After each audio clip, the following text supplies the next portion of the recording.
Hi, everybody. I'm Lisa Campion, and this is the Miracle of Healing on Empower Radio, where we come together every week to discuss all kinds of healing. And that's something the world needs a lot of, right? And if you're new to my show, I'm super happy to have you here today. And if you've been listening for a while, welcome back. What if you could work out your spirit like you work out your body? I think a lot of people are really tired of living lives that are kind of dull and empty, life based on comparison or competition or lack or fear. And we all want to feel better, but we don't really know how. Maybe that spiritual fitness is kind of the key. And thank God we have today a spiritual fitness instructor, author and coach, Kate Eckman. She's going to share with us her inner fitness regime that she's used in her life and actually in all the coaching practices that she coaches some very high level people on how to live a life that's made of self-worth and sort of contentment that comes in from the inside. Her practice is rooted in neuroscience, positive psychology, and she brings all that together to do whole person coaching. I'm so happy to have you here today, Kate. Welcome so much to the show. Thank you so much for having me. It's such my joy to be here. Yeah, I'm so glad. So, tell us a little bit about full spirit workout. Like, what does that mean, and how do we work out our spirits? Yeah, so the full spirit workout is a play on the full body workout that you often hear advertised at the gym, but it's also about bringing your full spirit, which is your authentic truth and power, your passion, your presence to everyone you meet and everything that you do. It's showing up like you mean it. Spiritual fitness is having the courage to be who we truly are and be as authentic and authentically as we need to be, meaning it's not just about this polished, put together person that we present to the world, but also the courage to be that messy person behind the scenes, just trying to keep it all together. You know, that person is so relatable and lovable. And this is about really discovering who we are underneath all the titles and labels and limitations and perceived flaws, and discovering and exploring what we really want. I think there's such a split these days, like now more than ever, between what we present to the world, like our facade, our image, and that what you see on social media, and people sort of like pour like a lot of energy into creating these things that look good on the outside. But what you're talking about is we have to deal with what's actually on the inner plane, right? Yeah, and I think people are frankly exhausted and overwhelmed, and we're all guilty. And that was really a lot of the inspiration behind writing this book is we're all guilty of placing our worth in the externals, what we look Yeah. like, how much money we make, the social media following that everyone says we need, the house, the car, all the shiny objects. And what research indicates in my own life has certainly indicated is that none of that moves the needle on our well-being. What moves the needle are things like sleep, exercise, time affluence. In other words, having the time to do what we actually want to do. Social connection, what we're doing right here. I always feel so energized talking to people like yourself. Doesn't cost a penny, increases my well-being greatly. And another personal favorite, the acts of kindness and service, and a gratitude visit, which I write about in the book, that I invite everyone to read about. And please do that exercise. You will experience a tremendous boost in your confidence and well-being. And something I always say to my clients when we get in it's been a lot of Zoom this past year and a half, of course, but this is a no pretend zone. I think we do spend so much time pretending, and it's breaking us down literally. Yeah. And I'm even seeing it now with world-class athletes where it's just they can't sustain the pressure and the stress and expectation anymore, and they shouldn't have to. So I think this is just caring about ourselves in a whole new way. But first, we need to actually admit that we're struggling in some way and that there's no shame in that. It's part of the human experience. And then asking ourselves, okay, what do we want to do about this? And who do I need to be to actually achieve my cherished goals? Yeah, it's interesting that because we're talking about this during the Olympics, right? And the Olympics is sort of full this today with all the news of like these premier athletes that have like cracked, and Naomi Osaka, gone, like even Simone Biles, like out, and I just was thinking about like how unfair the pressure they must be under. Like I'd fold too, I think, just to get out from under that. you Yeah, know? and as a swimmer, and I wasn't at the Olympics, but swam all through college. I wanted to make the Olympics and didn't. And so I know just the magnitude of even making the Olympic team, even if you don't Right. make finals as a swimmer. And to watch these announcers say this, first of all, you're huffing and puffing after your race. And to say to these swimmers who got a bronze or silver medal and speak to them like they didn't, oh, you Like they didn't, it wasn't failed that somehow. it boils my blood. And then you wonder why these, and they handle it with such grace because they're all champions in their own right, and they're Yeah. they're on a big stage. But for someone with seemingly no athletic talent, which is most announcers unless they're former Olympians they've hired, oh, like, you got the bronze, are you disappointed? And ooh, yeah, and for people listening who aren't athletes and aren't in the Olympics, I think we've all had that moment where you Mm. give it your all, you try your best, you have fun, and someone says it's not enough. Or if you're like me, your own inner critic is never satisfied, and it doesn't matter what you do. It's like, oh, you sold 10,000 copies of your book. Why didn't you sell 20,000? It's not good enough. And it's like, whoa, whoa. Mm. And we've all been guilty of doing that to ourselves. Yeah, so how do we do that? How do we shift the focus off the outer world and back into the inner self? It seems so like contrary to what how most people are living. How do where what's a good place to start? Yeah, and that's why it is a practice, and I'm not saying it's easy. It's simple but not easy. I think a Mm. great place to start is to start spending, I know this is uncomfortable for some people, start spending a lot more quiet time alone. And I do a practice called my sit and stare time. It's a minimum 5 minutes a day. I do more like an hour. I break it up in between meetings and sessions, and you do what it says. You sit and stare out the window or in front of you and check in with yourself like you were a small child and say, Mm. how are you doing? What do you need right now? What can I do for you? If you're feeling extra bold that day, you can say, I'm so proud of you. You handled that upsetting email with so much grace. You handled that mean comment, and you didn't react. You were non-reactive. That's true spiritual fitness and practice. And so I think we're not practiced at listening. We're practiced at listening to all the nonsense out there. We're practiced at listening to our ego mind who says you're not good enough. And then we wonder why we feel like crap. So I'm talking about listening to that divine wisdom that's Mm. always available to us.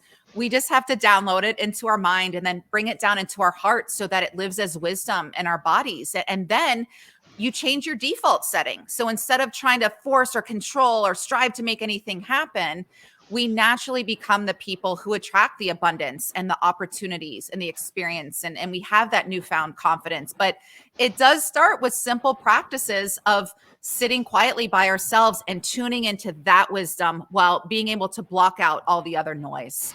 I think people don't like to do that because what happens is all their feelings come up. All the emotion comes up, all of the stuff we've been trying to put down and avoid by being busy, busy, busy. So how do we handle that when we get emotional or things come up in that space? Yeah, it's a great question. And I've certainly been there. And I think it is like physical exercise where we resist it. I think for me, the hardest part is just going. Once I'm there, I'm pretty good. And then I feel tremendous after. And I think, why do you ever skip this? You feel so much better. And so it really is the same thing. It's our willingness. One of my favorite spiritual principles says our good intentions are not enough. Our willingness is everything. So just even if it's 2 minutes, just being willing to sit there with the uncomfortable feelings, or, Mm. like you said, people don't want to go there because it's painful to think Yeah. about that thing that happened or some limitation that we're experiencing. But like physical exercise, as you do it, you become stronger and stronger, and then you start to crave it, and then you see the results in terms of improved confidence and relationships. You just feel better overall, and you start attracting so many different people in your life. You can let some people fall away. There's that beautiful Martin Luther King Jr. quote that says, on your journey, mighty companions will join you. First, maybe you need to create some space for the mighty companions to come in, maybe allow some of the non-mighty companions to lovingly go.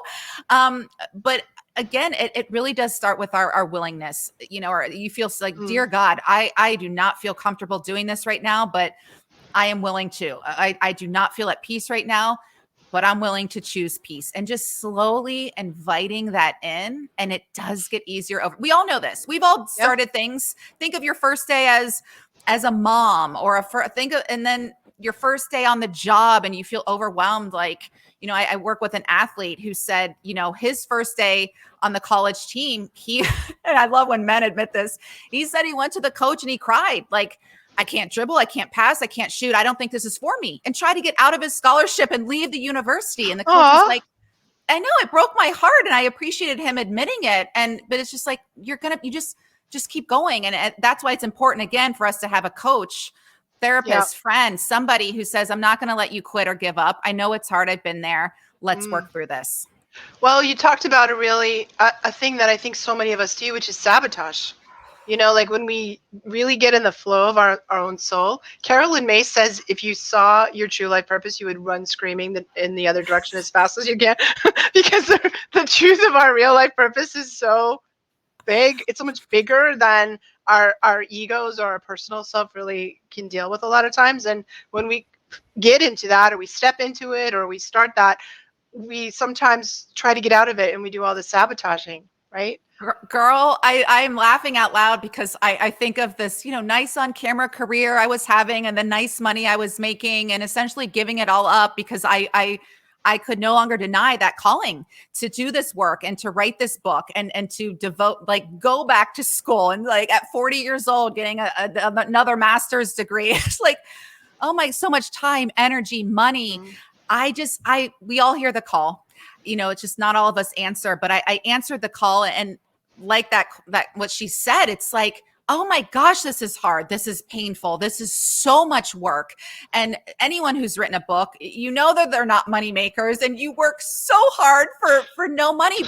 And people are like, it's like, what is your goal? And for me, I'm like, I really want spiritual fitness to be mainstream. I want people to talk about it and do these exercises. And it really is that pure of an intention, which people can't understand, or I think they think we make a lot of money. And it's my life assignment, it's.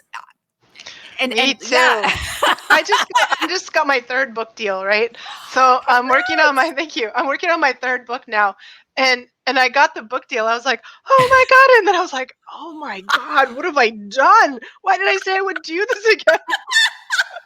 Thank you so much for saying that and admitting that, because I'm hearing the call too. And I'm like, it's kind of like, don't do it. So thank you for sharing that. I did it because it's like my soul is pushing me to do it, and my personality is like, no, because it's so hard. Book writing is so difficult. But I must love it because I keep doing it. I guess I must love it more than I hate it because I keep doing it. But I think any of those things that we're called to are hard. Like the soul work is really difficult, and we just struggle really between this, like the push of our soul and the friction that our personality, gives us when we do that. And what I read in your book, which is beautiful, here it is, right?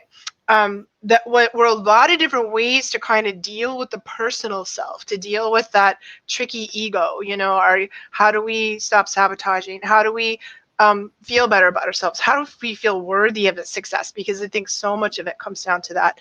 And you give some really concrete and really beautiful advice about or strategies and techniques that are functional and useful and easy, to get your hands around, to kind of calm that part of us that's always in resistance to the callings we have. Yeah. And I think there's, I call them my 5 Ps of confidence. And I think we can all start with being more present, turning the distractions off, being fully where we are with the people that we're with, even if it's just ourselves, and then having that presence, showing up like you mean it. So many people are, I'm not getting the goals, or, oh, Lisa gets all the book deals, I don't. And I'm like, Lisa shows up like she means it. You're kind of, so a lot of times people tell me about their goals, and all I'm thinking is, I don't believe you. Or their goal is based on what they think it'll mean in terms of what people think, or societal standards they don't even believe in. So that leads me to another P, which is our purpose. That's your why. Why is this important to you? And I really encourage people to spend a lot of time when you're doing your sit and stare and your quiet time in the space of, why do I want to write a book? Why do I want this career? Why do I want to get married? Why to this person? And maybe start coming up with some better answers for yourself. That leads me to patience. Patience stems from a Latin word for suffering. So I get it that we're all suffering while we wait for the thing that we want, but in the patience, we grow and expand into the people who can actually achieve this goal. And so really trust the process, trust that things are working out for you behind the scenes. Maybe not always on your time, but keep putting one foot in front of the other. And then, preparation and practice. Those are two P's that there's no substitute for being prepared and putting in the reps. Again, with people say they want these goals, and it's like you saying, I want to be really fit, but just showing up at the gym in your cute outfit and not doing any work. You have to do your push-ups and sit-ups, and your personal trainer can't do it for you. And the two bonus P's that have emerged more recently are pause and person, as in be a person. And pause is, again, spiritual fitness in action. It's that non-reactivity. It's taking a beat before you respond to the upsetting text or email. It's refraining from telling the jerk he's really a jerk, knowing it could damage the relationship forever. And person. Oh, I love this. My speaking coach, Eduardo, always says this to me. Just be a freaking person. I'm someone who's so caught up in performance and perfectionism and trying to present this, perfect package to the world. He's like, just be a freaking person. And when we allow ourselves to just be a freaking person, we're more lovable and relatable, and we get to be our authentic selves and inspire others to do the same. Yeah, I love that. I love that too. And I find, especially as a writer, the more raw I write, the more person like I put into my writing, people are like, oh my God, they can't stop reading like whatever my train wreck du jour is, because that it shows the person and not the slick, kind of facade that we're always putting so much energy into. And let's talk about relationships. You brought that up for a minute, and I want to talk like how do we practice these principles in relationships? Because in my experience, relationship, the point of, especially of a soulmate relationship, is to take up all of your stuff and put it in your face so that you can work it through. And that's not what people always think is going to happen. They're like, it's going to be the happy ever after when I meet my soulmate, but really that's often not. So how do we handle that? Yeah, relationships, especially romantic ones, can be counted on to bring up all of our stuff. And it can be so painful and uncomfortable. And oftentimes we think, oh my gosh, this person's bringing up my stuff. Clearly they're not for me. Screw them. I'm out of here. Where really, God, spirit, universe is up there like, ooh, this is really good. I'm not saying you're going to be with this person forever, but you need to bring this stuff up as a detox process to really heal and grow. And whether it's this person or the next, at some point, you're going to have to deal with this stuff if you want to be in a long-term, healthy, committed relationship that really honors and serves you and the other person. And, there's so much societal emphasis on, well, is this person really good enough for you? And making your laundry list of what you want in an ideal partner. And much less time is spent actually going through that list and thinking, am I everything on this list? And how can I be, an even better partner? I mean, that's a big difference between focusing on what someone's going to give you versus on and what you can get versus on what you can give. And as I like to say to people, if your ideal partner showed up tonight, would they want you? Or if you're already married, are you the person, are you still the person that your mate fell in love with? And we know by the divorce rate, the answer is no. And by all the unhealthy and miserable relationships I often see, the answer is no. So it really is spending the time to work on ourselves and also knowing and understanding, even family members, lifetime assignments. I look at relationships as lifetime assignments, spouse, kids, mom, your dad. Mother, if you can do it with your mother, you can do it with anyone. That's what I think.